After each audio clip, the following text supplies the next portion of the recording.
if you want to deal with very light scarring, very light pigmentation, extremely light spots and extremely recent spots, I think then this is the product for you. If you're looking for something solely for the purpose of healing your pigmentation, I don't think any brand's rosehip seed oil is the solution for this. Hi guys, today I'm gonna review Vilva's rosehip seed oil. So you know that rosehip seed oil has many benefits, but one of the main benefits that it has is to reduce pigmentation. It claims to reduce pigmentation, however, I don't think that rosehip oil alone can treat pigmentation really well.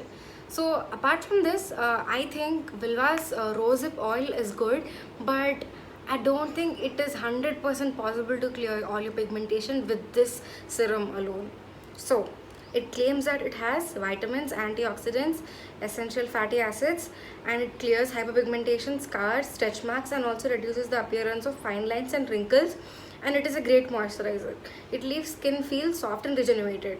However, it's true that this product has a lot of vitamins and antioxidants and essential fatty acids, but however, I feel rosehip seed oil in general is not that great or not very potent in clearing pigmentation. I mean, vitamin C is very potent, but I don't think rosehip seed oil is extremely potent. It does reduce the pigmentation to an extent, but it does not promise that it will clear your pigmentation. So if you're looking for something solely for the purpose of healing your pigmentation, I don't think any brand's rosehip seed oil is the solution for this. But if you want to deal with very light scarring, very light pigmentation, extremely light spots and extremely recent spots, I think then this is the product for you. If your scarring is really recent, or if you currently have active acne and still want to deal with the scarring beforehand, I think this is a good product. And this is a great moisturizer if you have dry skin. I mean, this is an oil, but this is great even if you have oily skin, to be honest. But if you have dry skin, I think, do your entire CTM routine and apply this in the end. This will boost but in general, any rosehip seed oil is great as a moisturizer. I really like it as a moisturizer, guys.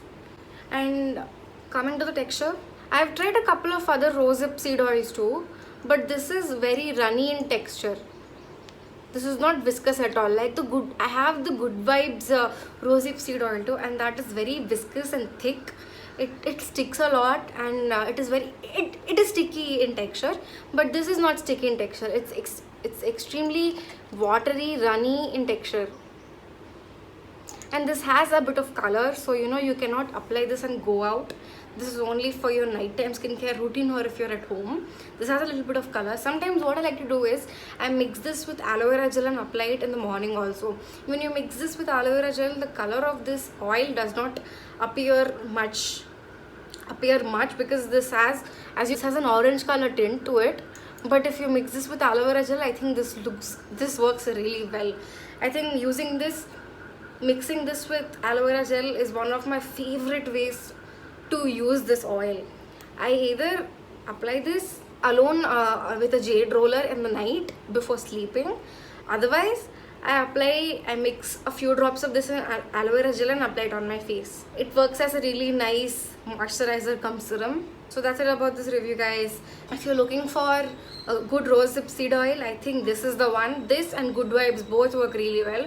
Good Vibes one gives you a really nice glow immediately, but this in the long term claims to reduce your pigmentation. So whatever works for you. If you want the immediate glow, go for Good Vibes one. If you want something to work on your hyperpigmentation slowly and gradually, I think this is the best one for you. So I've used this halfway down. A little goes a really long way, again, as I say that in every video of mine. So that's it for the video, guys. If you like my videos, like, share and subscribe. Until next time, bye.